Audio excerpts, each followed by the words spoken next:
The path of an artist is full of challenges, which has pushed me to reach out to other professionals about their experiences.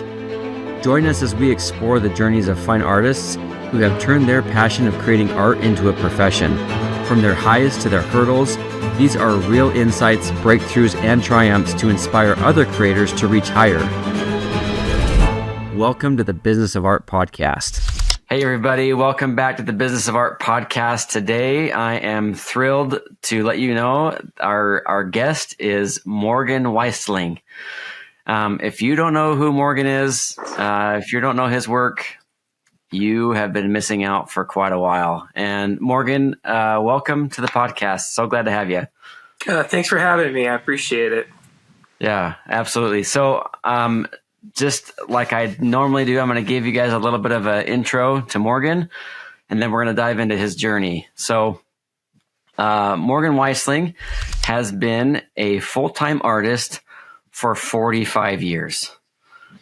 He lives in Southern California, and with his wife and two daughters, all of which are all very creative and artistic in their own way. So he's a family of artists.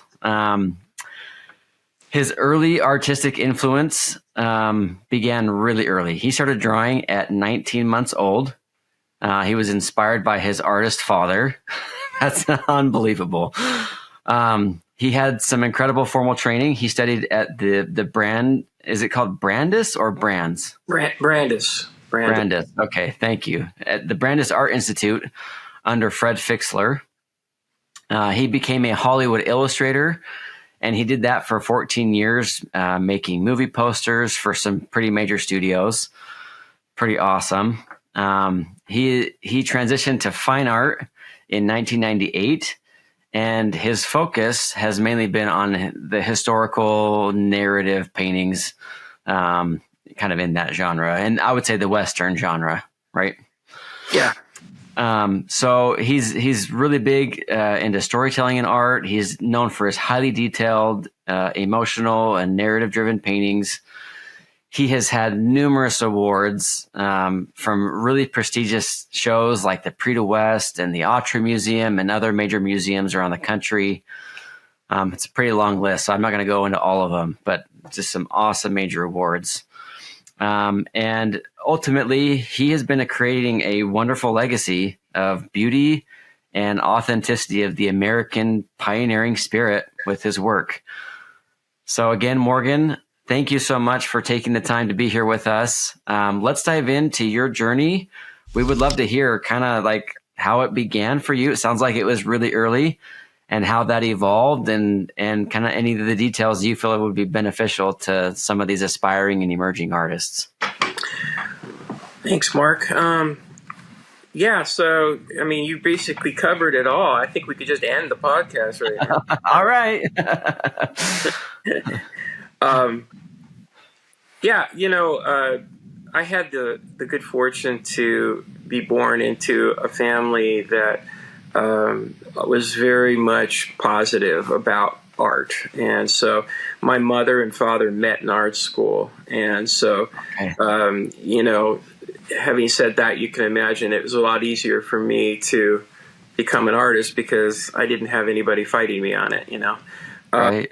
A lot of people just don't have that kind of encouragement. And I feel bad for them, but at the same time, maybe it's a good thing because they have to work really hard to prove this is what they should do. Whereas I could have ended up like a really cruddy artist with parents that just kept encouraging me to be that, It just worked out that I actually was fairly good at it. But when I was 12 years old, I'd been drawing with my dad, he's been teaching me whatever he knew. They never actually became professional artists, though. They went to school for it, but they ended up starting a family, and it's a long story I won't go into. But the kind of home I grew up in is like when I was about 12 years old, I'm sitting at the dinner table, and instead of being asked if I'm getting my, math homework done, they're concerned that I'm not studying anatomy enough. That's awesome. If you're going to be an artist, you're going to have to know your anatomy better, and I'm like, yeah, but I got grades. I got who cares about grades?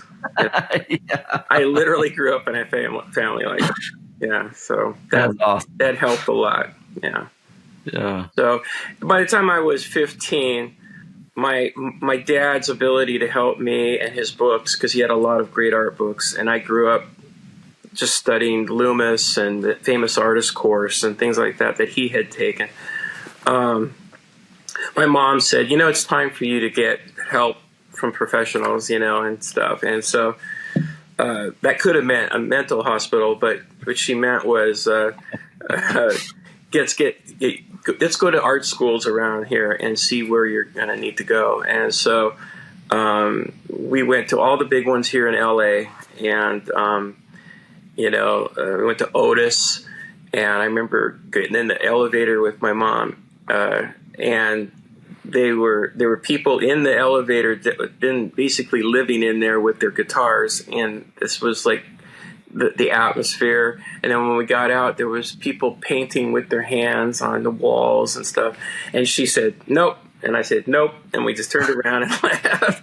And so it wasn't until we found this little dinky place in Reseda that she saw a little newspaper ad for. She goes, let's go there on Saturday. And I said, okay. Walked in and saw the most beautiful figure drawings, beautiful charcoal drawings from the figure. And I said, this is where I need to be. I want to be able to draw like that. Yeah. And that's where I stayed for almost 3 years of just studying with the guy who did those drawings. And that was it.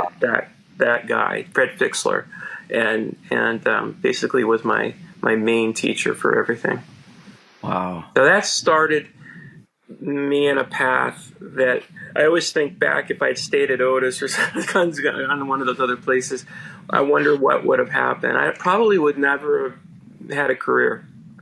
Yeah. Honestly, because it wasn't until I started learning how to draw the way he taught me that I had already gotten enough of a portfolio of good drawings together that got the attention of the major agencies in town.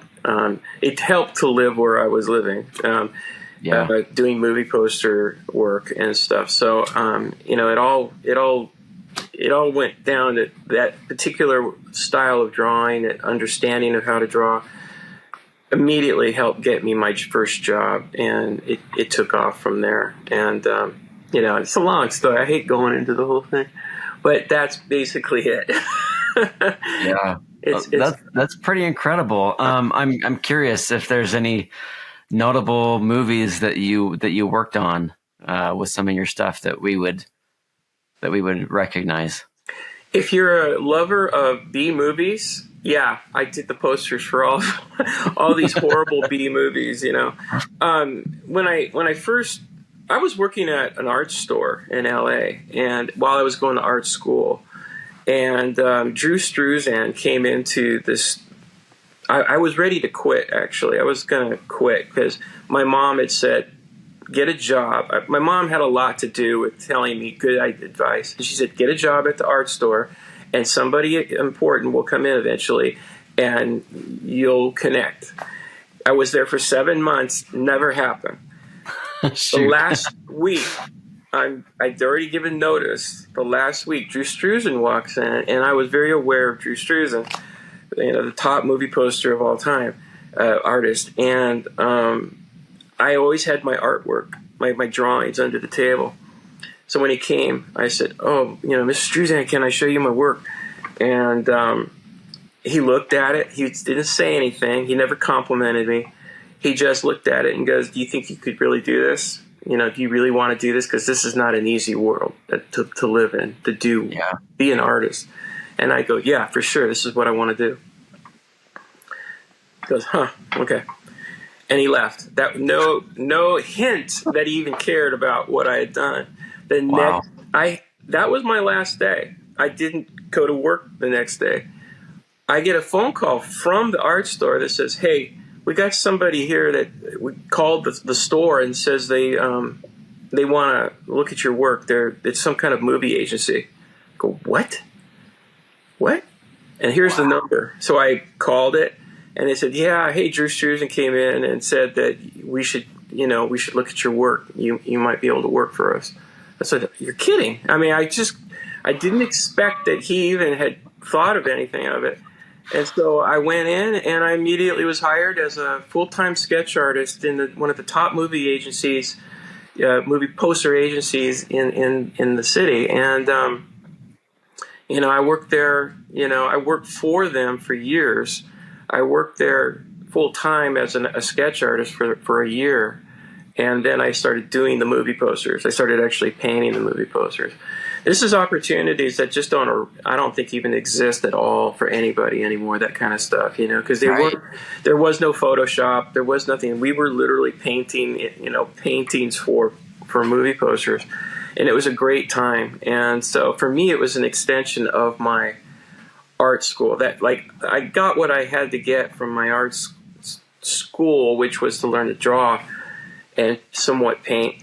And then getting to work with art directors immediately at 19 years old, I was like in heaven. And getting, thrown multi-million-dollar movies were in my hands to actually produce a painting for their movies, and it was crazy. But when I was young, 19 and 20, they were just letting me get my feet wet with movies that, getting back to your original question, that nobody cared about. My very first movie poster was a thing called Weatherby for Vanessa, I think it was Vanessa Redgrave, and it was a horrific movie, just terrible. So depressing. It's just all about suicide and stuff, Yeah. And so they wanted a big, gigantic head of Vanessa Redgrave's face. Literally had to paint it way above life size. Yeah. And I've never done that yet. In art school, I'm just doing charcoal drawings and normal size. And now I've got this big head of Vanessa Redgrave looking through a window pane and then clouds behind it. So it was very Dolly kind of thing, weird thing. And I said, okay. And they said, they gave it to me on Friday and said it was due Monday. What? And I did it in oil, 30 by 40, and I'm 19. And I'm like, I had come under the belief, because Fred had always told me this, my teacher, even if you're late, make sure whatever you bring them is great. And then they'll give you more time. That was that's what he had always told us, Just make sure everything you do is great, even if it doesn't get done. So I went with that thinking. I walked in Monday with just the head done, none of the sky, nothing else. And I said, well, I need more time. And he goes, it's going to print this morning. It's 9 o'clock. We have to get this into the printer before noon. It's being printed and sent out. What are you thinking? And my art director called me every name in the book. I'm scared to death. He goes, do you have your stuff with you? I go, yeah, I have my easel I had a French easel in my truck. I go get it. So literally had the painting in the studio there in the agency. He gets on one side, I get on the other, and I put all the paint out. He's just telling me what to do. He's not a painter. He's painting one side, I'm painting the other side, and we're trying to fill in all the clouds before the courier comes to get the painting. And I feel like the biggest screw up, and I've ruined my career in this business forever. And it was the most horrific, horrifying moment. I remember we literally just got everything covered, and it was horrific. It looked terrible. And the courier came and took it. He wasn't kidding. It was like, oh my gosh, I screwed up big time, And that thing was printed, made into posters. I saw it in newspapers everywhere. And I said, well, I'll never work here again. I went out to my truck after that. I went off and I drove off. And I thought, well, I'm going to probably get a phone call that says don't come back. And no, they didn't fire me. And I went back the next day, and they acted like nothing had happened. And I was back to sketching. But they didn't give me another painting for quite a while. I was just a sketch artist for a long Yeah. time. And then slowly they started feeding me other B movies, Bloody Pom Poms, From a Whisper to a Scream, all these movies that nobody knows. That there's so many movies that have been made that people don't know. Like, Right. they don't know how many are just never been made into streaming or nothing. You'll never find these movies, but I did the posters for them. And it was me getting my teeth, broken on all of this stuff. And eventually, they started handing me big ones. I worked on, Police Academy and Anastasia, the animated movie. And they started handing me all these, bigger, starting to be stars that you heard of. And, I did a lot of Dome, Rick Moranis, and I just worked on weird movies. And, but eventually, the biggest one at the time in my career was Last Action Hero with Arnold Schwarzenegger. They worked on a lot of Arnold Schwarzenegger stuff, so I was always working on stuff. But I beat out Drew Struzan for that poster, and literally was in Arnold Schwarzenegger's trailer with Arnold had decided to make it a contest for the biggest movie that would ever be. This was supposed to be the movie that would the biggest movie in the world kind of thing. And it was very important. This is going to make my career. And I'm sitting in the trailer with him while he's on set with Drew, and me are going to be the two artists battling it out to get the poster. And I, of course, was, thinking I didn't have much of a chance. But I managed to put more into it. It was an eye of the tiger kind of thing. And, my comps look like finished paintings, and Drew was doing his usual looser kind of like comps, and they're beautiful, but they were whereas I was going in there and detailing everything and over, the weekend, and I was just going crazy. And I managed to get Arnold's, attention, and I got the poster. So that was supposed to make my career. It was like, on the side of the space shuttle. I mean, it was everywhere. And it was awesome at the time until the movie came out. Finally, I was like on Sunset Boulevard, and it was everywhere. And then the movie came out the same weekend as Jurassic Park, and Jurassic Park just ate it. Nobody even remembers that's what was the other movie coming out at that time. It was man. And it didn't help that the movie kind of sucked. It wasn't that great. And now it's become a cult classic. Some people love that movie, Right. But at the time, it ruined my ability to even say I did it. I remember going into art directors' places and having it in my portfolio. And the first time I went in, the art director said, you should take that out. You shouldn't show that. You shouldn't be associated with that movie. I'm like, this was supposed to be the thing that made my career. I'm being told to hide it and pretend like I didn't do it. Yeah. Oh, shoot. Man. Yeah, it was that kind of thing. And then I did do a couple of the police academies, and, it's hard. I don't even remember all the Pulitzers now, but a lot of good movies too. Not all bad movies. That's incredible. What an awesome experience. And I guess one thing I think about is from that experience working with art directors and these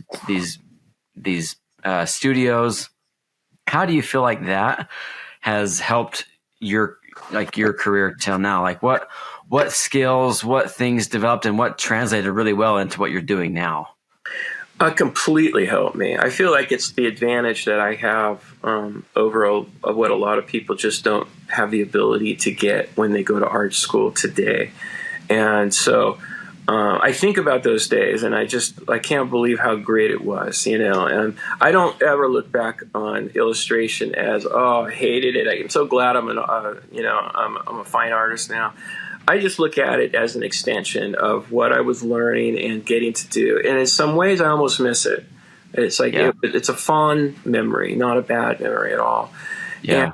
And, learning how to take direction and criticism was, first of all, key, So I never have got a ego too much that won't allow me to hear a person's it comes into my studio and says, hey, why does that hand look like a lobster or something? It's like, oh, does it? You know, and I'm in, oh, I better fix it. It's going to go to print. You know, that's the way I was trained. You know, I've got to fix what's not right, what's confusing the people. Don't confuse people with bad drawing. Don't confuse people with not understanding. Because I learned all that in illustration is you just have to make sure everything is correct and you fix it. There's no excuses. I remember that's probably the number one thing I learned when I was starting out as an illustrator, which I hear a lot of people give excuses for things like, well, you know, that fire doesn't really look convincing. That might be something I might say to someone, like, you know, it's like, well, I didn't have time to like get good reference or something, you know. Right. This was back before people would just use AI for everything now, but back then, you know, like there's always an excuse for something. And I remember I tried my first excuse early on when I was an illustrator. I remember it was a poster called Rotor. It was a ripoff of RoboCop, and there was supposed to be a mangled, like crashed ninja motorcycle, and I was like, I don't have any reference for something like that. I'm not sure if I could do a good job on that. And he's like, I don't care what you're complaining about right now. Make it happen. So I'm like, okay. So I go to a junkyard. I find a crashed ninja motorcycle. I rent the truck. I have it taken to the studio. I photographed it in the studio and it was sort of like, oh, that's what I'm going to have to do. I'm going to have to like not give them an excuse why I can't do the best job possible. I have to do what it takes. And I still to this day use that lesson of no excuses. You know, like I've got a painting here I'm doing now as a fine artist, and it's got a stagecoach in it, and I've got a lot of people. I could have easily dismissed this idea I came up with and said, well, I don't have a stagecoach. Where am I going to get all these people? Make it happen. No excuses. There's no excuses. Like, if something's not right and your reason you didn't do it right is an excuse, you took the easy road. You've got to do what it takes, you know. Yeah. For you do all that great, amazing, you know, wildlife art. You know, imagine just having an excuse why you'll never do a bear. Well, I don't like cold weather or whatever it might be, you know. It's like, no, you do what you have to do. You go where you have to go. You pay. Sometimes I pay so much to make these paintings happen that I end up with very little profit because, you know, it took so much to put the production together, you know. And it's like, well, that's what it takes. That's what it takes now. So I would love to know, kind of even just break down some of that reality. Like for this painting behind you, what went into that? Like, what did that look like? I would love to hear. It looked like that. I'm like a movie producer. I'm a movie director. I'm a casting director. I'm a locations person. I put it all together. I'm the cinematographer. I'm everything in one person. That's what we as artists are. We all can say the same thing. We are putting together a story, an image, the way the movies do, and you've got to figure out how do you bring all that together, you know. And so I hire models. I have costumes made. I mean, I spent a lot of money to make these paintings, you know. It's not like you could just do it. Now, that's the thing about nowadays, you know, like it's getting to the point where that gets into the subject of AI, right? It's like I'm doing this old school, right? Yeah. What bothers me is I'm imagining that there's a lot of people who would just like make that with AI now and then just copy it or something like that. Whereas that to me would just take the humanity out of it completely. But I do all of this old school, and I've got every one of these costumes. I've got every one of, you know, I've got storage houses full, and I have, you know, real living human beings that I directed to do exactly what I want to do. And then I take reference photos. When I'm doing these big things, it's not from life. It's reference photos I take. And then I use those reference photos as I put them all together like a big Frankenstein to create this. Now that's where it goes back to my old days as an illustrator, when I would do these big movie posters, and I'm putting together all these multiple figure things, all these elements together, and knowing how to get it to be cohesive together as one thing. That's another, like, I got 15 years of that as a movie poster illustrator, of being able to decipher lots of information and make it into one cohesive image that says what you want it to say. So again, I just don't think art schools probably are able to help people with that. Even back then, there was no art school for me. It was on-the-job training. I think the best advice would be for people to just look for professional work, like, and it lets them at least get a little bit cut into that world of having to be told what to do, you know, as a artist, and having to meet demands. That's like being in art school still. So that's what I had, you know. I had a lot of that. For the last 12 years, I have been a professional oil painter, and it has been an incredible journey with some really big challenges and a lot of successes. I've been included in some of Western Art's biggest museum shows. I've been featured in some of the top Western art magazines. I've sold hundreds of paintings, and I've made a really great living.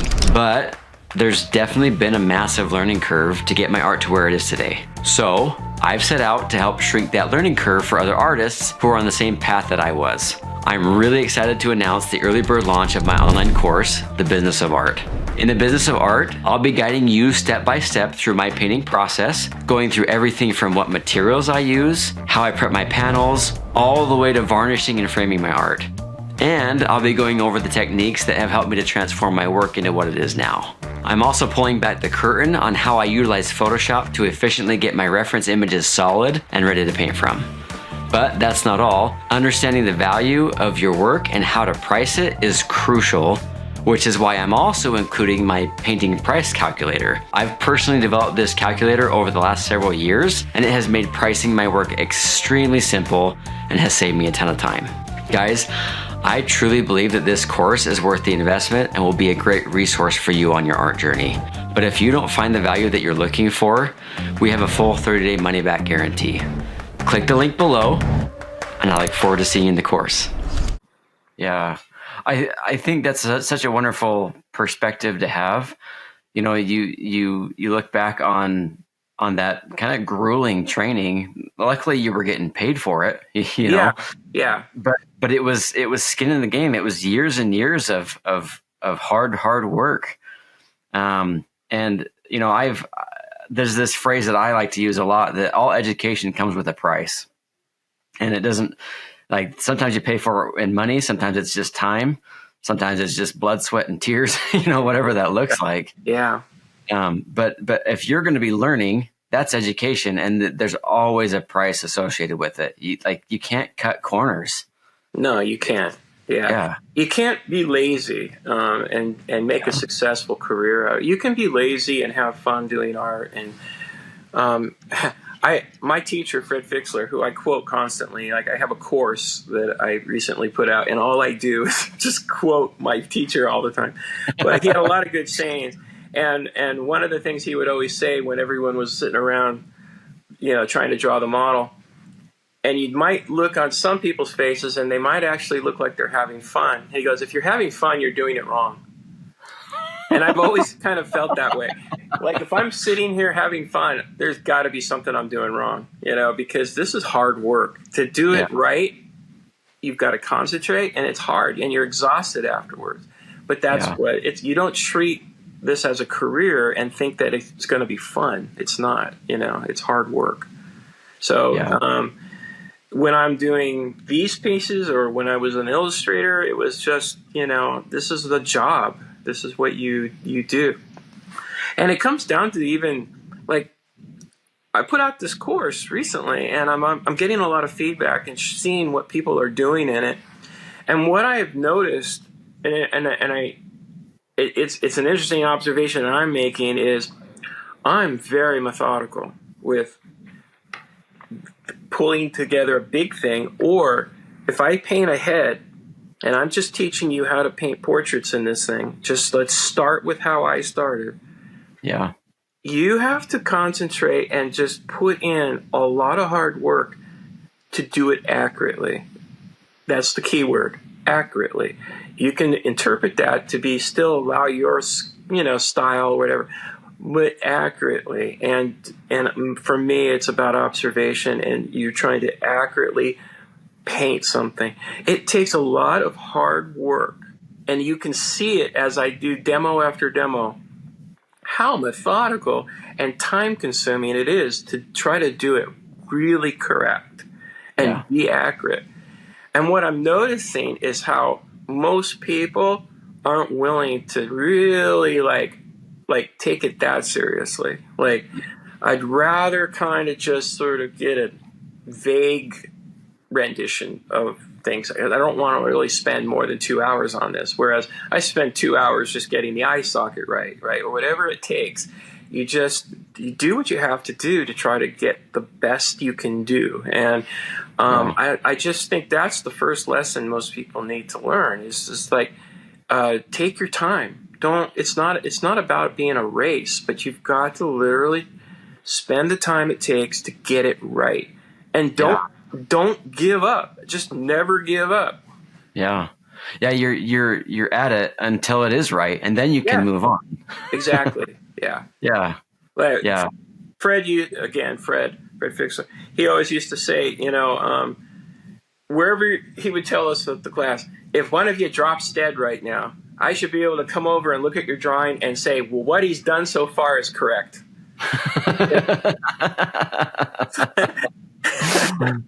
Yeah, I kind of think that way. That is hilarious. Yeah. So I have to ask a personal question. When do you actually have fun then, Morgan? Oh, I don't. None of this is fun. None of it's fun. No, I mean, it's so motivating. I always like to immediately pull someone back for questions like that. Say, what do you always ask plumbers? Are they always having fun when they're doing plumbing, kind of thing? Right. When they're working on someone else's toilet, and did you have fun today? It's like, no, it was a job. I work. That's how I make my living. This is how I make my living. And I have fun with the process, though. Don't get me wrong. I exaggerate the thinking behind this. Don't think I'm miserable when I'm doing these paintings, but I'm glad I'm not laying bricks. That's a hard way to do it. But it's like the process does require a lot of concentration. But I enjoy the product at the end, and that's where my most fun comes from, is seeing the fruits of my labor. Say, okay, I worked hard, but at least I can see it on the canvas. And the best part is when someone else enjoys it too, and someone else saw what I was doing and appreciated it. I've always felt like, what would happen if I was shipwrecked on an island forever, and I didn't think I had much hope of getting off of it, and I was shipwrecked with all my art supplies and everything else. Would I be motivated to paint? Probably not. No one else is ever going to enjoy it if I even, you know what I mean? It's like, I paint for other people to see what I'm doing. It's like, it goes back to when I was a little kid. You're wanting the good job, kind of thing. Yeah. Or, hey, I really like that. It's like, we're all after that. And it's like, it's not just for me. It's kind of like I'm doing it for other people too, that maybe they will enjoy something, And so, for me, the fun is when someone else enjoys it. Yeah. That's where the most fun comes from. Yeah. That's really helpful to hear. And I feel like I feel like I have a similar experience where when you're in the middle of a painting, especially, like when I'm nailing the head on an animal, and like, just like you said, it's like, until it's right, it's wrong. I can't move on. Right. And I have to get it done, and it has to be believable and accurate and feel good. It has to be just a solid rocking head. You know what I mean? Right. And until it is, it's just not, it's not good enough. And I see that in your work. I've seen your pieces, and I go, okay, this is a guy who is meticulous. He really does work hard to get it right, you know. And it comes off. It pays off for you. Yeah. You know, it's not like it's just wasted time or wasted effort. Yeah. That's the great thing about being an artist, is we can put all this time and effort into learning, and then putting that learning into paintings, and it's all visual, and you can show, okay, this is who I am as far as an artist goes. You get to see it, and look how quickly I can show it to you. I can show it to you on my phone. I think about the other arts aren't like that. I'm Right. so glad I'm a visual artist, because, you know, I admire musicians greatly. And I thought about how horrible it would be to be a musician trying to make it in this world, where you got to get somebody to listen to like at least a 3-minute song or something. Like, Right. can I do it? And it's like on all this other musicians also trying to get you. But for us, we could just go, you know, like, that's what I just did, you know, and it's really quick. It's like, oh, you did that, you know. But for the, like, if you're a dancer or an actor, I know a lot of actors. And it's really frustrating, because you could be the greatest actor in the world standing right in front of you, and it's like you can't prove it until you see a clip, or, you know, like, you have to audition, and it's like, it's just it's a lot harder to show your talent. Whereas for us, it's so easy just to say, well, this is what I can do, you know. Yeah. Split second. It's like super easy for us, you know. And I'm fortunate to be on this side of that artistic, you know, endeavor. Yeah, no, that's a good perspective. I hadn't ever thought of that before, but yeah, we got a pretty awesome deal being visual artists for sure. Yeah.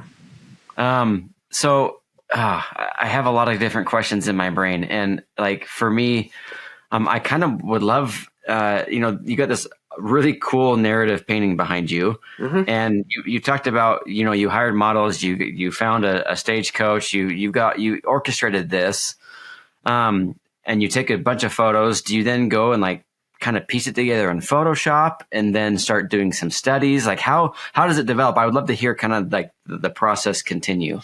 Well, for years and years and years, I would just use all the photos separately, because I found it to be easier for me to deal with the distortion issues individually, instead of like trying to figure out how to put it all together in Photoshop and stuff.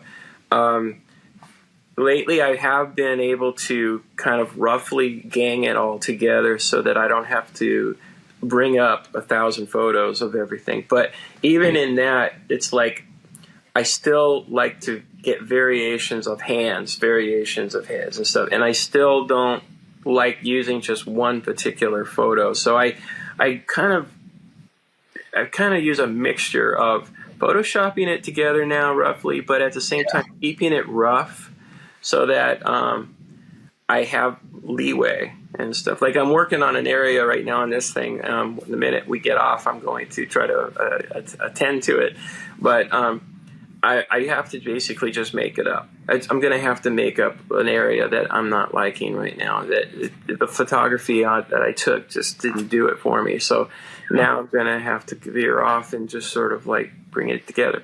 There's a moment when I shut off the monitor, throw away the photos, and I just work on it with nothing, so that I can now bring it together as I have imagined it, without the reference being part of it.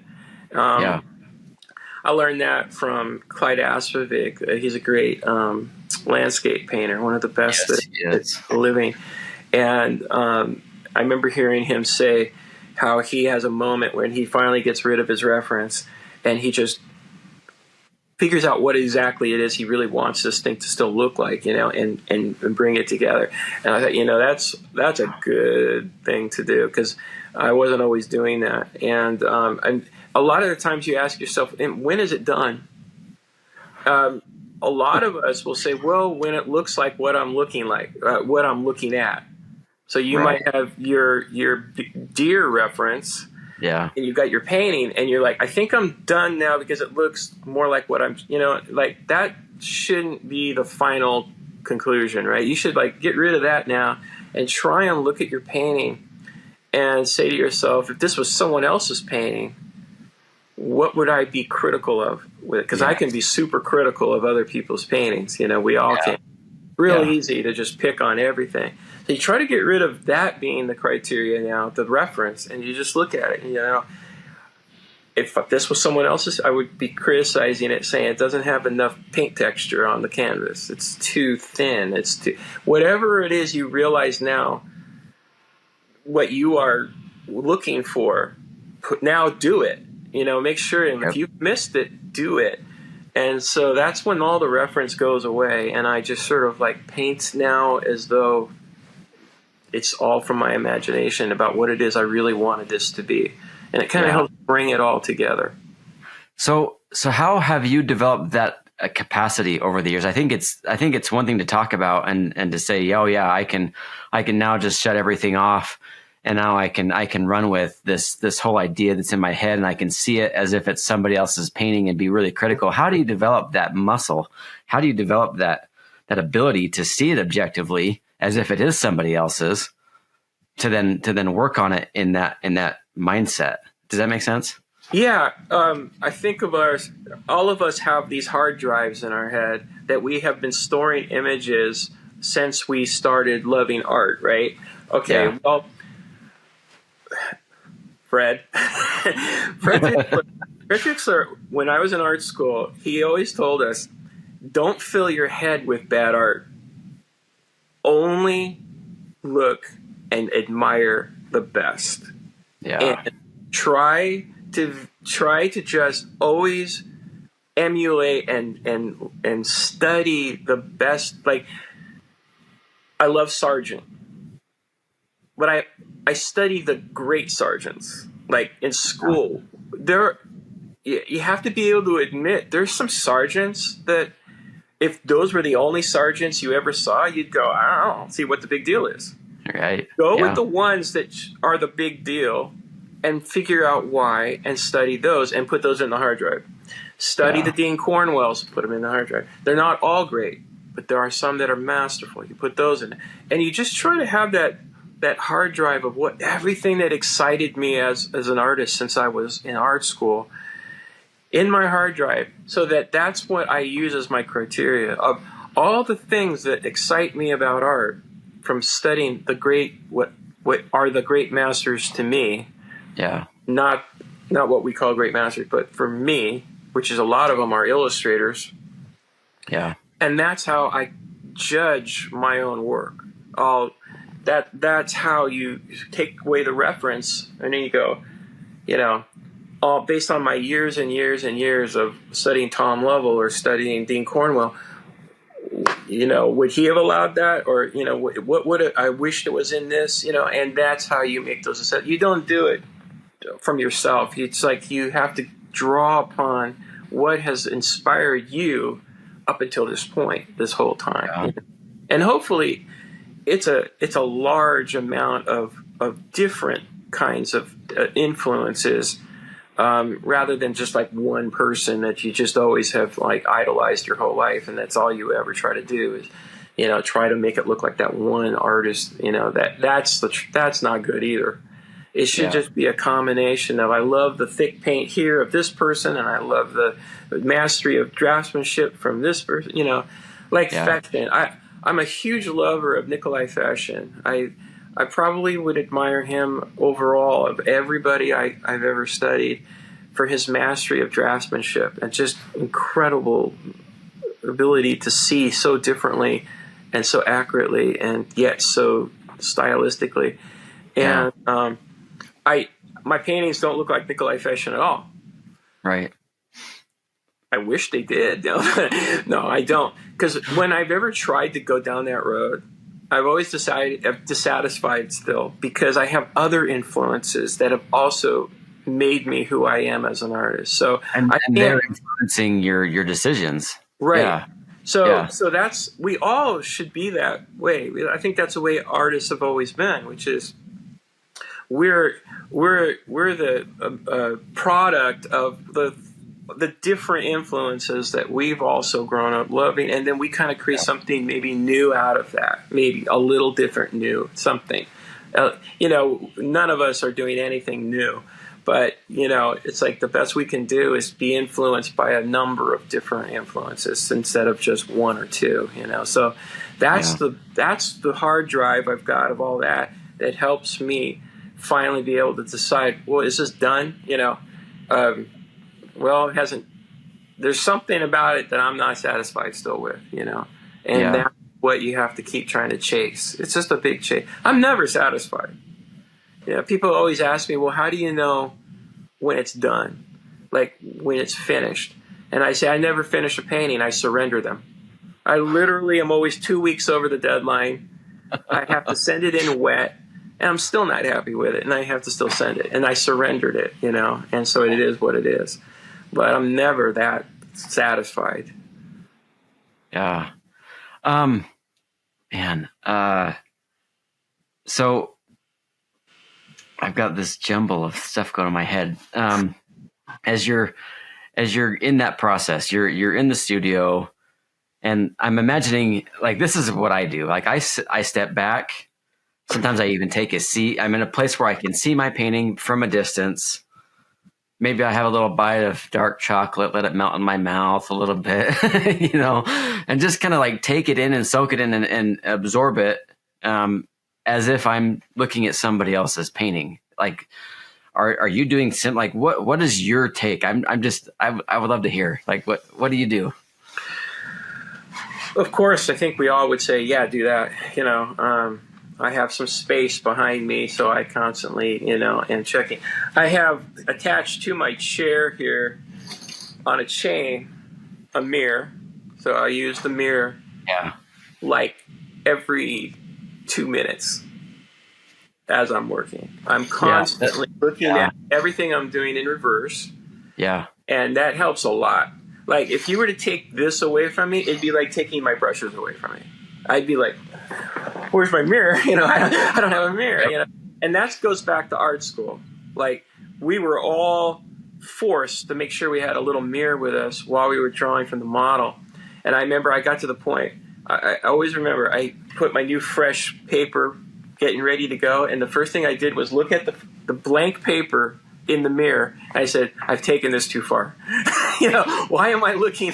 I haven't started yet, and I'm already looking, because it's my natural reaction. This is like, this is as easy to do as anything. So I have to have this right here all the time. And then nothing is more disappointing to me. Like, nothing crushes my heart more to this day than photographing my art and looking at it now on a monitor, but back then I'd be printing it out. But right now, like, I'll photograph the painting at whatever stage it's at, and then look at it on my monitor. For some reason, it shows me every flaw of everything that I've done so far, and I'm like, oh, it doesn't look anything like what I thought it was, and it's just really depressing. And then I will again flop it to look at it in reverse. Oh no, that really shows you when your perspective has been skewed. Like, I'm left-handed, and I have to be careful that, like, some of my verticals aren't maybe slightly leaning one way, kind of thing, or you think everything's right on. I'm not sitting here with a T-square all the time, so I'm just assuming I'm pretty good, But you see all these things wrong with it when you photograph it. And then I go back and I start working on the things that showed up when I photographed it. I go, okay, it's completely, I'm not even close to being done now, and then I have to basically repaint areas. But that's how I get my distant, far away, like objective way of looking at it. And then the worst, of course, is when I show it to my wife, Joanne, who will now, give me her opinion of it. And, then we've been married for quite a while, and she's an artist as well. And we had to learn we were originally in a 1-bedroom apartment when we got married. and we were both illustrators, and we had our tables our chairs were back to back, and we had our drafting tables like this. And that almost killed the marriage right then and there in the first 6 months, because we hadn't learned, do not give unsolicited advice. We just thought it'd be no problem to say, hey, by the way, I think that eye is like 2 inches too high, or whatever it might be. Right. Yeah. That almost killed us, Then we have a rule now that just to this day is we do not show our work or ask for advice until we're mentally ready to hear it. Yeah. And that's a big deal, and especially from my spouse, it seems to be the hardest to hear it from her, because you tie it in with so many other possible reasons why she's being critical or whatever. So I also have a best friend that I went to art school with, Greg Pro, and he's my ultimate test beyond my wife, which is he also doesn't care about my feelings at all. Yeah. And he'll tell me what's wrong that he sees, And I think you have to be this way to be an artist, to be able to ask opinions of people that you trust, that know it's okay to be completely honest. And that helps me also get very grounded on whether or not a piece is worthy of putting out there, Yeah. That's one of the things I used to love about illustration, though. I had an art director that was his job. Yeah. And it wasn't like he cared about my feelings. And so that was the ultimate, because I'd say, okay, I'm going to show it to the art director. He wants to see it every day. Okay, he would say, I'm not liking that shade that you're using there. I think you should do this, you should do that. And it was so great, because he was just like, oh, okay, great, I'll just fix whatever he says. I didn't have an ego about it. Like, well, I think it's better this way. I was more like, I was just like happy to hear someone else's opinion, because we get blind. We're blind to our problems, and we blind like immediately. That's why the mirror, right? Like you could start drawing from my model that would be right here, and within 5 minutes you're already a little blind. You already don't realize you're off. You might think it's perfect, but you're not. And I could come along and show you, because that's what my teacher would do in art school every single day. Would put a piece of tracing paper over our drawings, sit down, look at the same model I was looking at, and completely show me how off I was. And I was like, I thought I was doing good today. Instead, you have no ego by the end of all of that. You're just like, I'm terrible, and then the next day you try again. So I'm happy I had all of that kind of like beating me down, art directors, my teacher.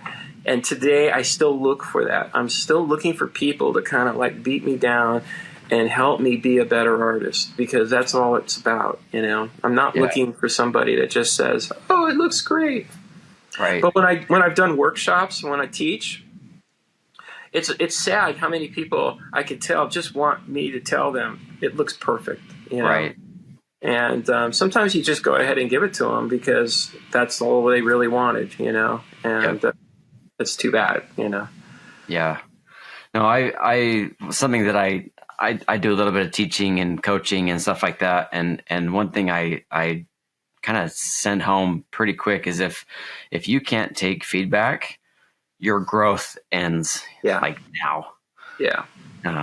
And so if you don't have the thick skin, like you need to develop it. Like, and I think anybody listening right now, if like kind of a gut check, like, can I take constructive feedback? And I think it's honestly from anybody, and not to say that you have to like honor everybody's feedback and change everything that everybody says. But I think when you get a gut reaction from like a little kid, it's like, oh, that hand looks funny, Dad. It's like, thank you, buddy, for letting me know. Like, I know he can't draw, but like he can see something that looks off or it's confusing or something like that. And like, hallelujah, I need that, rather than taking it as an affront to my, a personal jab. It has nothing to do with that.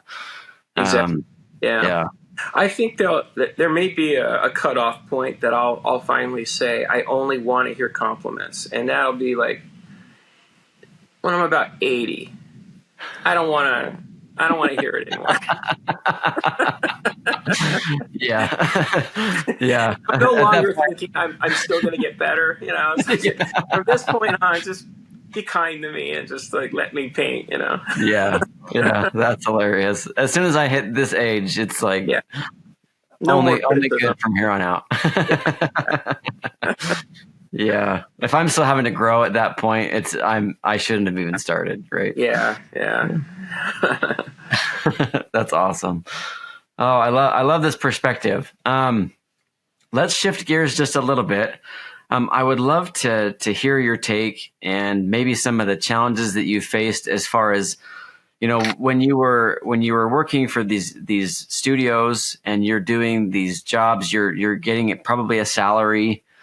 I'm assuming. And so you move into the fine art world, and then you no longer have salary. There's no longer a paycheck coming every 15th and at the end of the month. How did that all play out, and what challenges did you run into? Yeah, there were challenges. If anyone were to ask me about fine art, I would be like, see if you can't get into a professional world first and make a living getting a paycheck. It's not fun living just wondering. Basically, now I live a life of painting on spec, which is you just hope stuff sells. Yep. No guarantees in any of this stuff. Yeah. Back then, I loved the idea of getting a salary. That was great. I went from working at the art store for I can't remember. I think it was getting $8 an hour or whatever it was, and then they hired me, and I was walking away with like $500 a week. It was like, whoa, this is great. It's like, this is amazing. I've suddenly had money, and I'm still living at home and saving, and it was great. That was the first year. Then I started. I quit after 1 year of being salary, and I just started doing movie posters and freelance sketch work. And I started making more money that way because the posters, just even for a newbie at that, this is the beautiful world that doesn't exist anymore. But it would be like no big deal to get, $8,000, $10,000 for a poster. And when you're 20, 21 years old and you're getting that kind of money back in the 80s, that was like unbelievable, right? It was just money. And it was all just training for me. So that was like the golden period of illustration and stuff. It was so great at that time.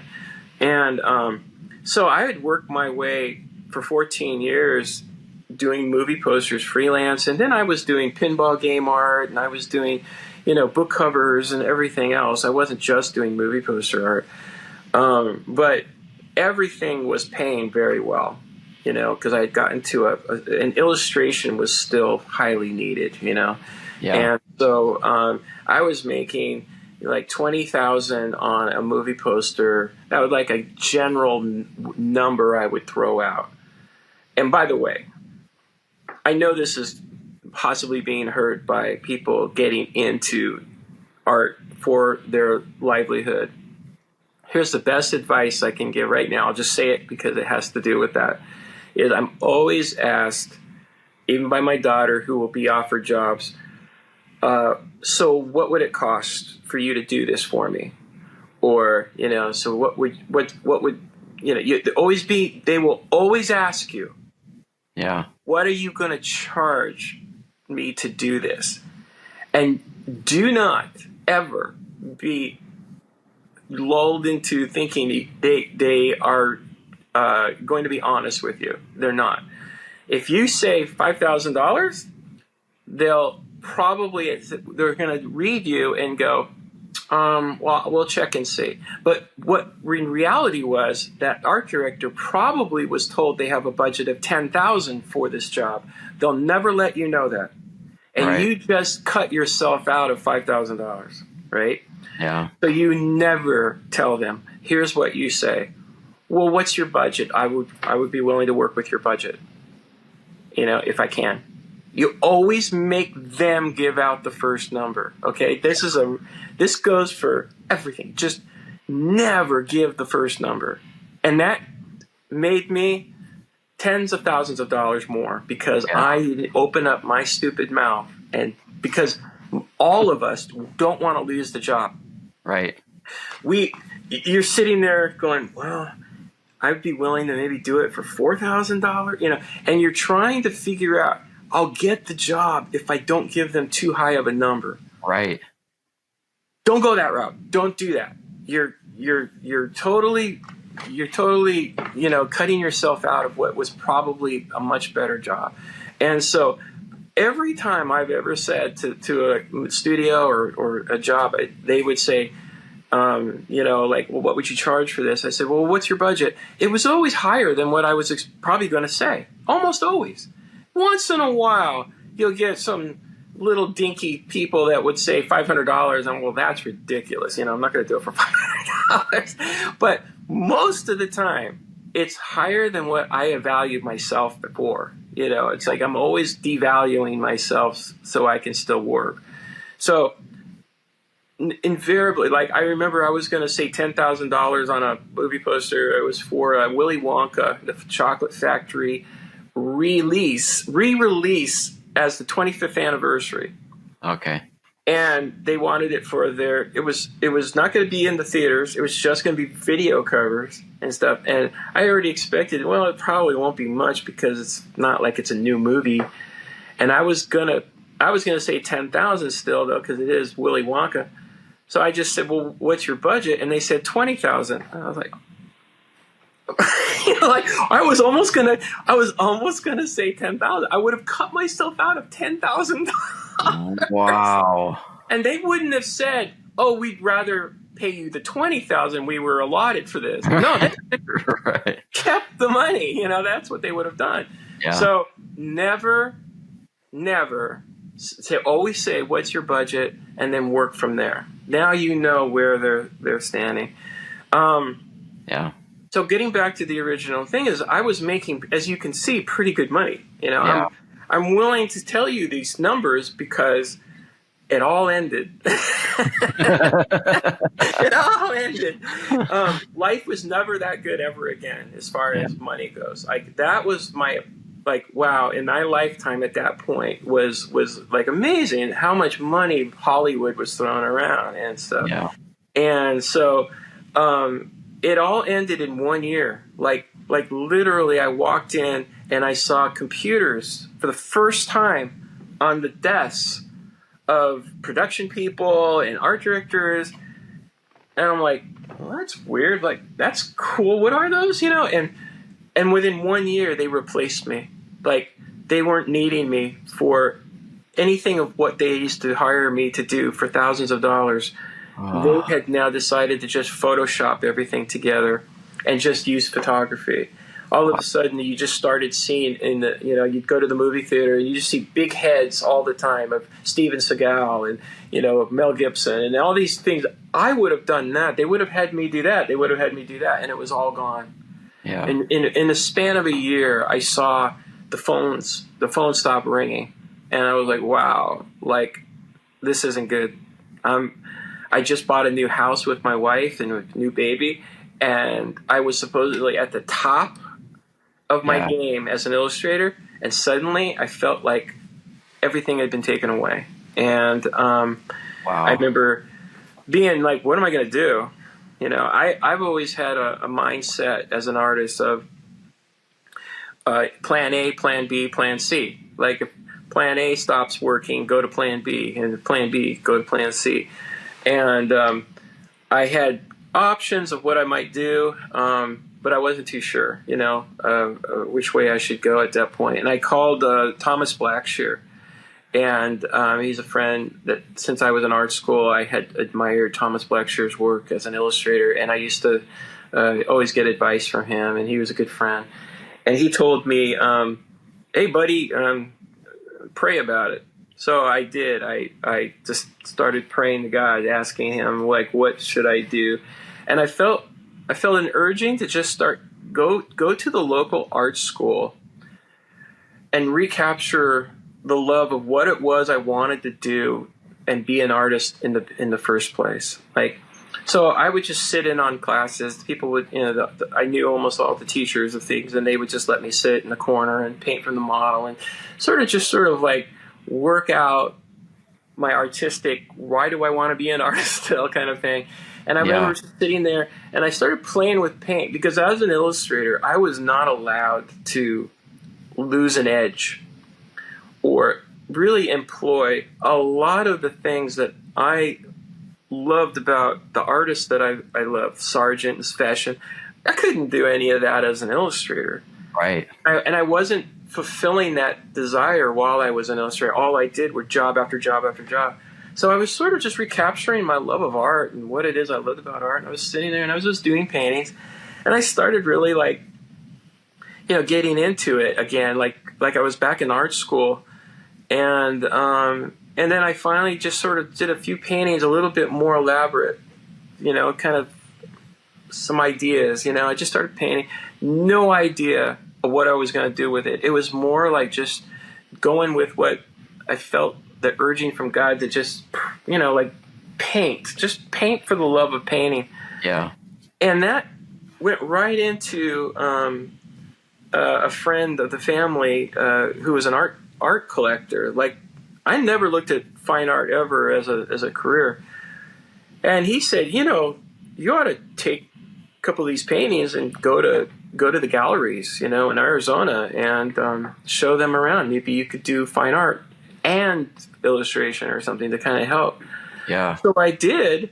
I took some of those pieces I did just to show around, and it was like immediate response, and I was immediately signed with the top gallery that was in town, and that just immediately changed my whole, like, I didn't know I could do this, and I cried. I literally cried, where the owner of the art gallery looked at my work and said, "Oh, I love your edges. I love your lost and found edges and stuff." And I thought, you know what lost and found edges are? Because anytime I tried to lose an edge in illustration, I was like, "What are you doing?" I was like, "You can't do that." And they were appreciating. They were saying, "Oh, I like the way you did those feet because you know how hard it is to paint feet and stuff." And I'm like, yeah, it is hard to paint, and you're appreciating it. Wow, is this the way it's going to be? Like, you're going to appreciate the other parts of art that I didn't get from illustration, and that was awesome. But what wasn't awesome was how much I was going to have to sell these paintings for. So remember, I'm used to 10 to 20,000 a painting. Now these paintings that are more from my heart are going to have to go for $1,500 and $2,000. And I was like, that's not even going to pay for the paint. It's like I had to frame them, and all that you have to pay for. So the transition was horrific. Yeah.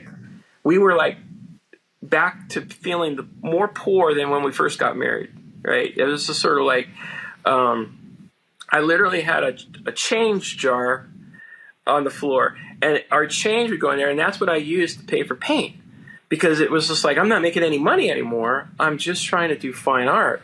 And there was no illustration, really. I mean, it wasn't helping us out too much. There was a little bit, but not enough. So it was a hard reality check. And it took years to just get to the point where I felt like and it's like long, hard work of doing paintings. And, my first one-man show, which was like 2 years into it, had 26 paintings.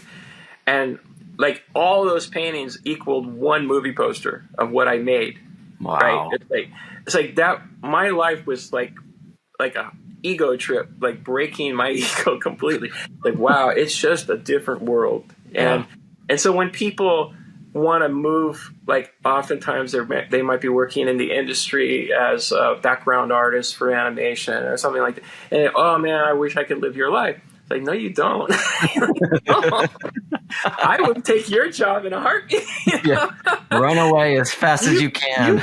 You have a paycheck every week? Oh, wait, you got a retirement account? It's like, it's not what it seems, and here's the thing. By the second, third year I was doing fine art, I was more famous than I'd ever been in my whole life, right? Of all the movie posters, nobody still knew who I was, as far as like, but all of a sudden I'm in magazines and I'm, getting awards and all this stuff. And everyone thought, oh, everyone's heard of him. And I'm still like poor, right? It did not mean I was making a lot of money. Yeah. It's like fine art. Don't think that's what it's about. Right. It's hard to get to that point where you actually start to see a profit. You know what I mean? It's like, it's really difficult. So that's the transition that was very difficult for me. It's just the fact that I've never had it go back to the days of when I was an illustrator. It's never going to happen, Yeah. Like, it might look good, but, those were the days. Yeah. No, it's funny. I've kind of gotten into the fine art scene later, obviously, than you and a lot of other artists. And I go up to Great Falls, Montana, and I do the art show up there with Western Art Week and the Russell. And that's something that I've been doing for over 10 years now. And it's been awesome. But I used to hear about the glory days when people would come and almost everybody would have a sellout show. Like, every room in the show, and there would be standing room only, and people would just be out there buying art like left and right. And it was just like nobody came home with art and just a pile of money. Right. And I've seen some good years, but never like that. And anyway, it's just interesting to hear this perspective from the illustration, the glory days of illustration before the digital world kind of really came in and disrupted everything. And you kind of hinted at AI a little bit. And I'm curious what your take is. Like, what I know AI it's a massive disruptor in so many ways, and I know it is for art. But I don't know. What's your take on how that's going to affect things, and especially for us who are in the fine art world? I think there's a lot of people who are pretty optimistic that things won't change a whole lot, but I don't know if I agree. I think I'm on your camp on that one. I don't think it's great. Before AI, like, I feel like I just started hearing that more like just 2 years ago, maybe. It's been the topic lately for like the last 2 years, because I don't think it was much to look at until all of a sudden. Yeah. But before AI, it was already not looking good. Let's just remember that it was already bad, and one of the reasons is I think that the society in general has been bombarded with imagery through Instagram and all social networking and everywhere. It's just so prevalent everywhere with image, that it already was really tough. I mean, like, I used to make some income from selling prints of my work. And that was a different segment of society that would buy prints as opposed to the people who buy my original painting. The people who buy my original paintings are another class of people who have this money that they are using to invest a lot of money into artwork, not just because they love it, but they also know that there's a value to a one-of-a-kind kind of thing. Yeah. Then there was the people who would just like the image and could afford a $500 print if it was signed by the artist and it was limited number, and that used to have value. That was toppled over and crushed. It just doesn't exist. It's like it just doesn't exist. That world that used to be. I used to go to conventions that the publishers would take me to, and it was just like art dealers all over the country that sold prints, and that whole world literally was crushed down into maybe 2 to 3 dealers even exist today that sell prints. And I know all of them by name. And, you know, they call me and say, do you have, because there's just like this, it just was crushed. And these people lost all their livelihood from the fact that they used to live off of selling art prints and stuff. So that world is gone. And that was because it was too easy for people to just have imagery. The value of it just went away, you know? Yeah. It didn't help that people like Thomas Kincaid, who completely ruined that world too, with just proliferating it with, you know, like over the top. It just like became worthless. People used to buy prints and store them under their beds because they thought they'd like be worth something. Go on eBay. People can't give them away now, right? It's another world that just doesn't exist. And that was like the beginnings of like, things are losing value that used to not have it, you know, that used to have value.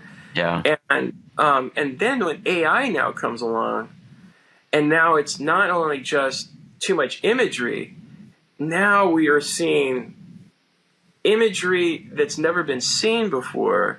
It's original in the sense that ideas now can just be, you know, like formed.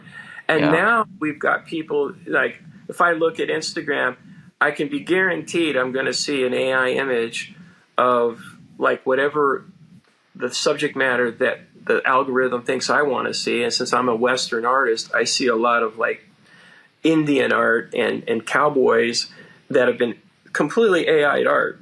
Yeah. And I'm like, that's bad. And that's bad because normal people are already being bombarded with imagery that you as an artist now have to fight the fact that any kind of story or image that you might create out of your own imagination is already now having to compete with stuff that can be generated within seconds. Yeah, literally. So, you know, like I might work for weeks on an idea of a stagecoach thing, for instance, something like this, where I put it together and say, I'm going to do something nobody's ever seen. And maybe at the show, this will be original feeling, like because it's something that I haven't seen and all that. Yeah. Well, the scope of what we can now still do as artists that you might call like an original idea is like down to this, like what has AI not touched yet? Yeah. It's like, because now it's like, I mean, there's somebody out there generating Indian. I don't do Indian art, but I see a lot of it. It's every day, 2 or 3 ideas that have been stolen now away from a real artist who would have painted it. It's already been done now. Like the image is out there. It's already been ruined in that. And if you're an artist that might have done an Indian that was bending down over a stream and he's got a bow, whatever it might be, you look at that and go, what's the point in painting it now? Yeah. And it looks like a painting. It does. It's not a photo. It looks like a painting. 98% of the regular population is being fooled into believing that it's a painting. Right. And now it's sort of stolen it from you in a way. You know, like you don't get to like try and do that yourself. So it's, I think, horrible. It's just more stealing of what people now are just like too much. And I don't know where it's going to go. You know, none of us really do, but it's not good. It's not good. And I have friends that work in the entertainment industry who aren't getting any work, you know, as it is already. And people who are like well known in the industry, worked on huge movies that everyone's kids have grown up watching, and they can't get work. And AI can do a lot of what they do like that, just like that. And It's scary. It's really scary where the whole thing is going. So I honestly have no clue where this is all happening. I just, you know, I don't know. I really don't know. Yeah. I don't know. I don't know how bad it's going to get for artists. All I know is what those of us who are still artists and still seem to be making a living should be grateful. And those that are like wanting to be artists should not give up their dream of wanting to be an artist, but be flexible and understand that it may not look the same as what everyone that came before looks like. Like I just gave my story.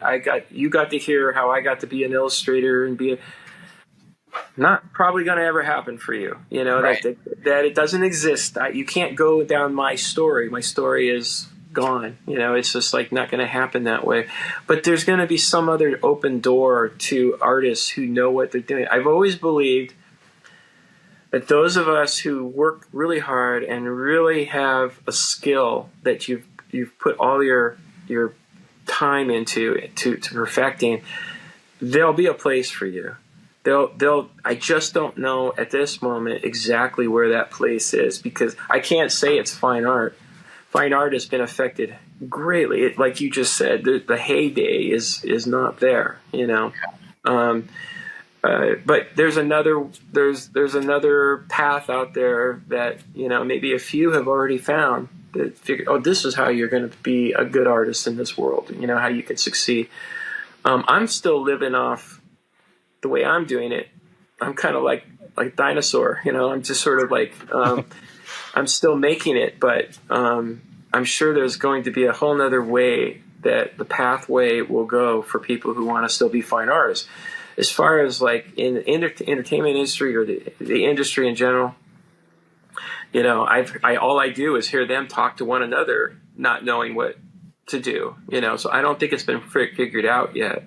Yeah. But all I know is if you know how to draw, like it comes down to the basic thing. If you want to be an artist, it's not a waste of time to learn it, but really emphasize how to draw.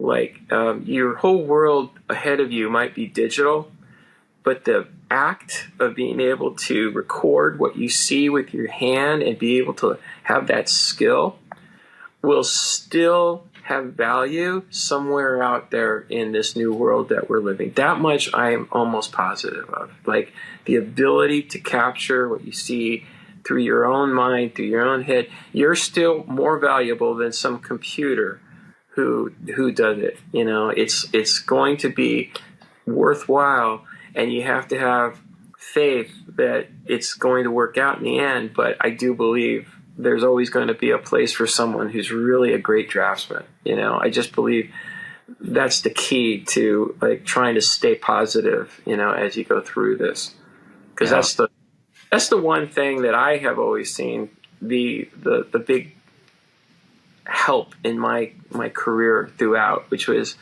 my ability to draw has always been able to get me through it all. You know, that's been helpful. That's really interesting and it's fascinating. The conversations I've had have been similar, and some of my thoughts are, you know, I think in the fine art world, especially where you've got like real tangible texture and this physical product, you know, like you can create prints, you know, from these AI'd images and things like that. And I've seen them. You see them all over the place. It's hard to miss them when you kind of get your eye trained to what they look like. It's like, yep, that's AI. And man, they're making great money off of something that came about in 30 seconds, you know? Yeah, I know. Yeah. And it's just, it's bizarre. But yeah, as far as people who are collecting these handcrafted, there's a difference, but the growth in the AI is going so, like, it's just growing so fast. And maybe they'll create this new printing technique that throws down oil paint and gives you real texture. Who knows? But I think right now having that physical aspect of fine art to me is really rich, and you can't get that in a reproduction at this point. No, you can't. And there's a lifelessness to AR that's not there. Like I can see it. I can only hope and pray that others will eventually see it that aren't artists. I think those of us who are professional artists, we spot it right away. Yeah. But I can only pray that the public, in a way, there's like a trend of not really enjoying CGI in the movies anymore. Like we all hate it. Like I hate it. And when someone does a movie and you like, I remember when Maverick, the Top Gun movie, came out. What was the thing I heard the most that people were excited about? Oh, I got to see it in the theater.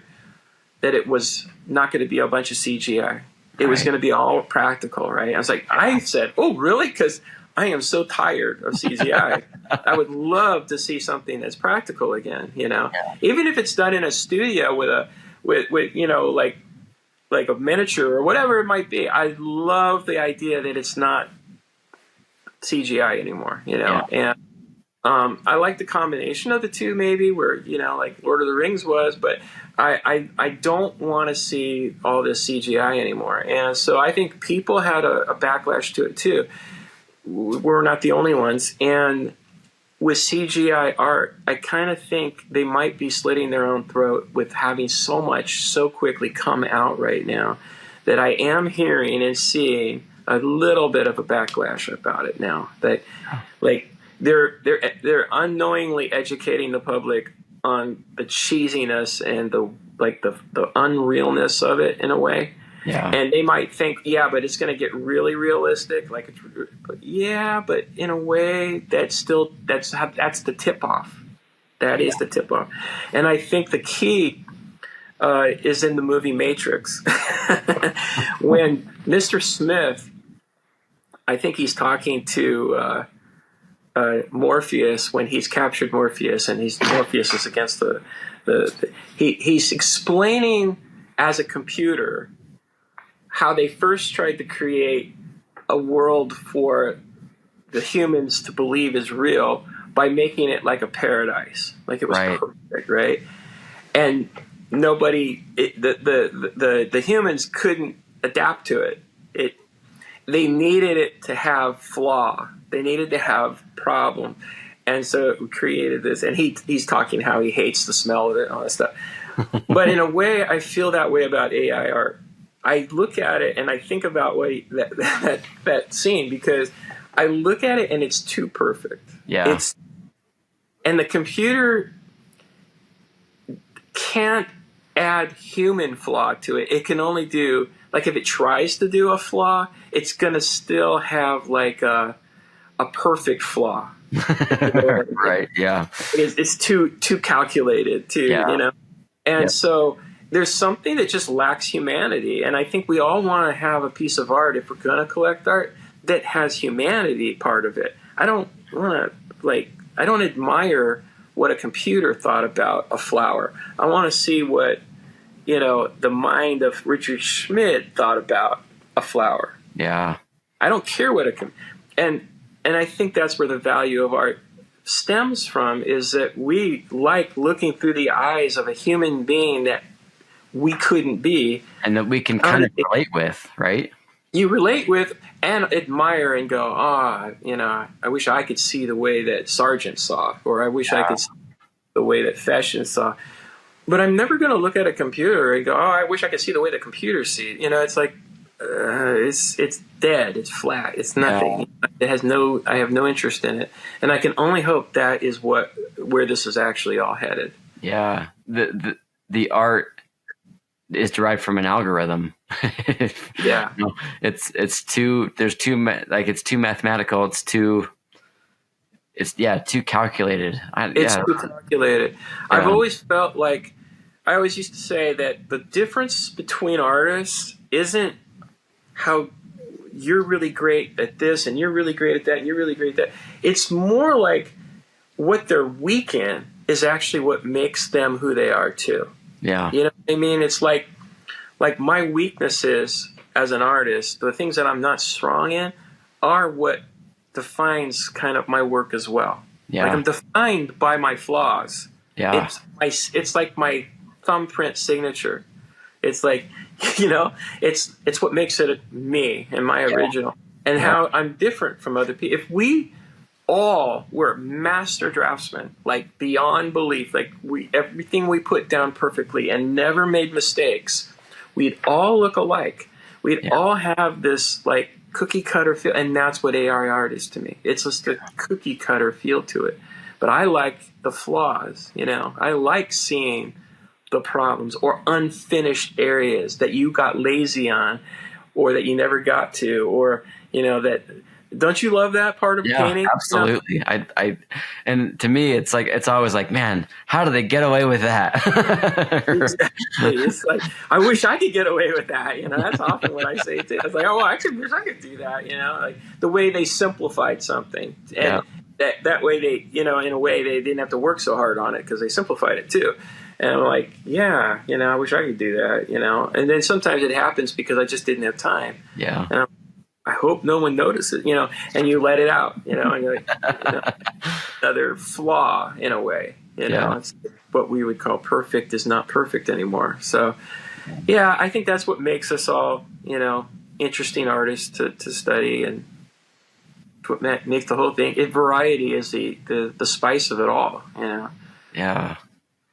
Oh man, this has been a great conversation, and I didn't really anticipate us going down the path of AI, but it's been a really good conversation to have, and I think it's a reality that all of us as visual artists, we have to face it in some way or another. And I think regardless of each of our paths that we're all going to go on, there's going to be things that come up that are going to be disruptors, that are going to be challenges, they're going to be struggles and things like that. And I think what you said was right, that rather than like thinking of like, oh, this is how it's going to fix. It's like, no, I just need to be in a mindset where I'm adaptable.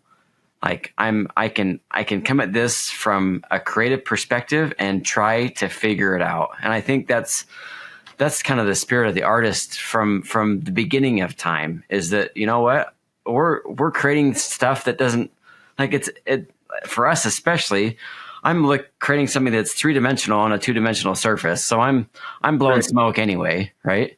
I'm solving problems. I'm figuring out ways to make this work. And I think that regardless of what comes, we can find a way to make it work. And we'll find a niche. It may not look like anything what we've seen before, or anything that we've even thought of yet.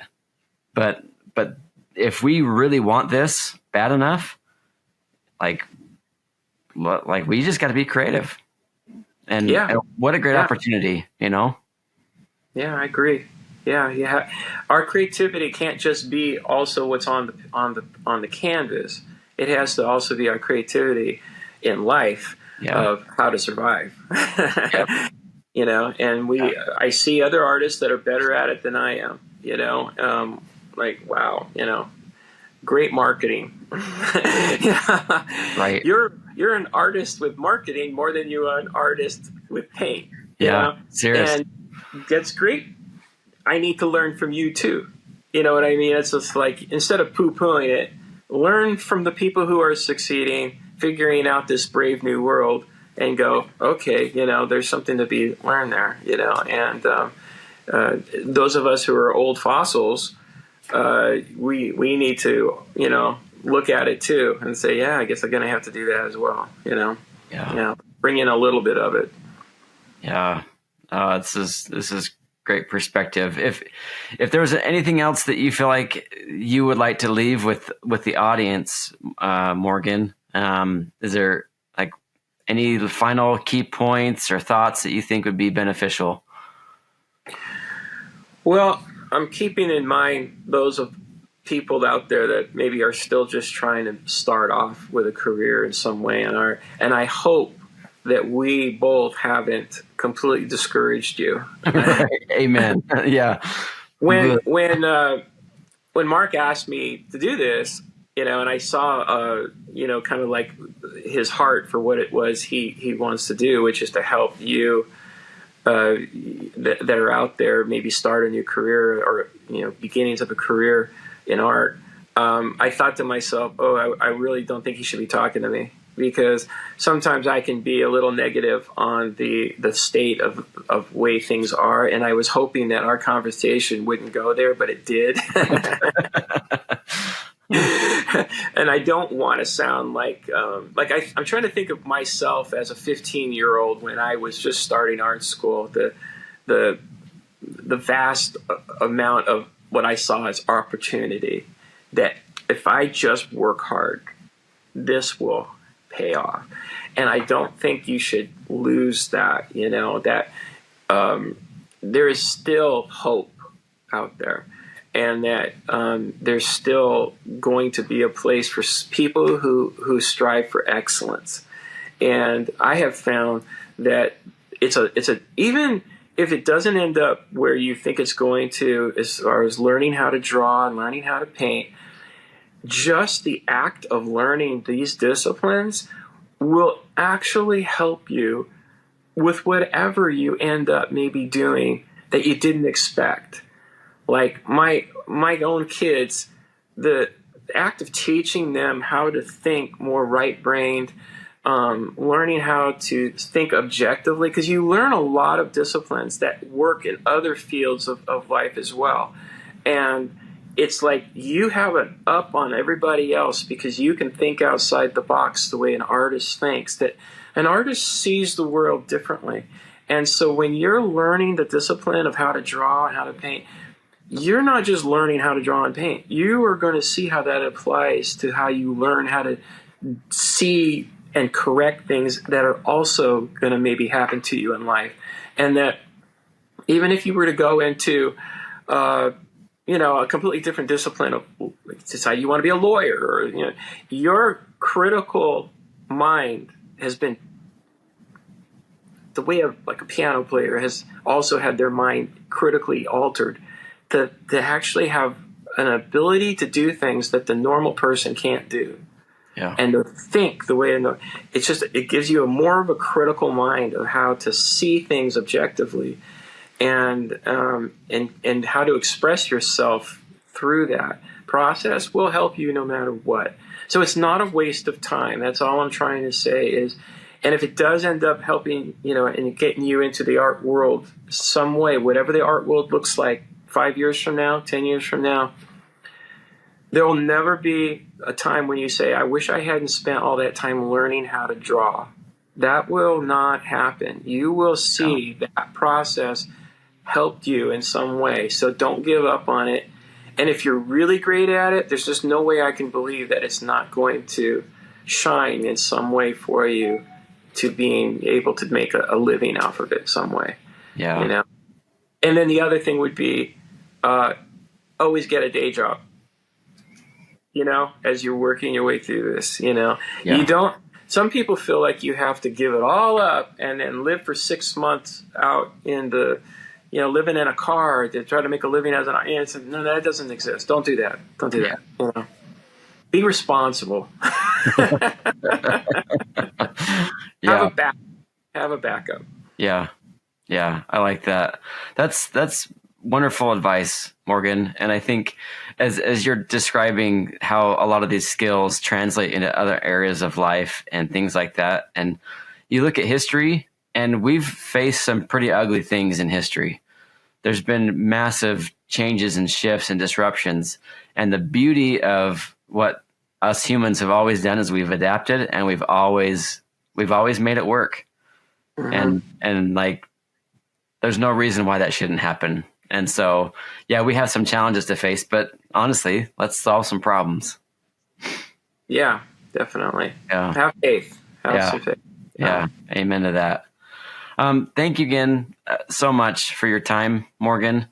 And for everybody listening, if you don't know where to find him, we've got all of his links down below the video. Sounds like, well, I know he's got a course, he's got social media, he's got a website. Go check it all out. You won't go wrong. Thanks again, Morgan. Have a wonderful day, and everybody else, happy painting and happy creating. And we'll see you in the next one. Thank you so much for listening to the Business of Art podcast. If you're interested in resources and education to help you successfully create art and then sell it, please check out the Business of Art course in the link below. Thanks again for listening. We'll see you in the next episode.